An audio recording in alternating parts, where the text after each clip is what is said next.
Bonjour tout le monde, et puis je remercie l'ensemble des participants et surtout les conférenciers.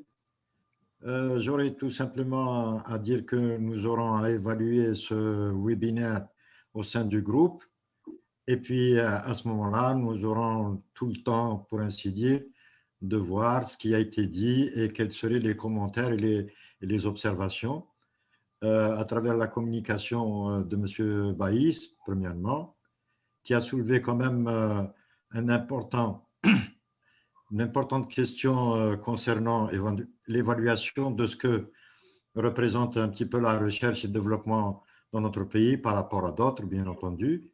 Ensuite, la communication de Mme Halish, qui tourne autour de la mondialisation et de ce que représente en quelque sorte la recherche et le développement. Il est évident que M. Benseman a bien fait de soulever la question au niveau de Mme Belaïch de l'Envredette pour lui rappeler notre participation dans le cadre de la première convention qu'on avait signée avec elle. Et je rappelle pour la petite histoire que Mme Halish nous avait demandé justement la possibilité d'ouvrir un incubateur pour pouvoir suivre les différents porteurs de projets de cette agence qui justement a été bloquée un certain temps. Et bien entendu, nous allons revenir dans la prochaine séance au sein du groupe restreint, en quelque sorte, à évaluer non seulement ce webinaire, mais ce que représente l'innovation dans le pays. Bien entendu, il y a beaucoup de choses à dire et comme le temps a été est très limité, je ne voudrais pas allonger sur la parole d'Anéa pour essayer de prendre beaucoup plus de temps. Sauf que j'avais une petite observation en ce qui concerne, je m'excuse, une petite observation, c'est toujours cette coupure du Zoom. Et la plus importante a été celle de M. Oud Moussa, très, très important sur le plan économique et évaluation financière de ce que représente le guichet unique et la réglementation dans tout le circuit qui va permettre aux, justement, porteurs de projets de réaliser. Évidemment, il y a plusieurs types, en quelque sorte, de start-up et en ce qui concerne l'agriculture.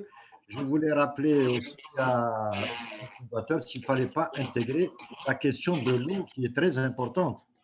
Quand je dis la question de l'eau, c'est-à-dire à l'irriguer. Et nous avons toute une direction justement au sein du ministère qui s'appelle la ZAZA et qui justement a beaucoup de questions à soulever. Nous allons voir aussi du moment que j'avais transmis et relevé du ministère la feuille de route, c'est-à-dire le programme 2020-2024, ce que nous allons tirer dans les différentes questions, le rôle essentiel du GRFI et de l'ensemble des participants, notamment M. Bouchentouf, M. Schengen, M. Boussaoud et surtout M. Benaïssa, pour justement voir ce que va rapporter en quelque sorte cet incubateur au sein de ce programme, puisque nous avons participé avec notre mémorandum et nous allons continuer à travailler évidemment sur la question de l'agriculture de montagne avec M. Zeraya et le groupe restreint du comité de rédaction. Enfin, grosso modo, donc, il ne m'appartient pas en quelque sorte de faire des observations à tous les participants. Ils ont été très honnêtes sur le plan justement de la présentation et sur le plan de la synthèse, quoique ce sont des gros plans. Hein. On ne peut pas aller dans les détails de toutes les questions qu'ils ont soulevées.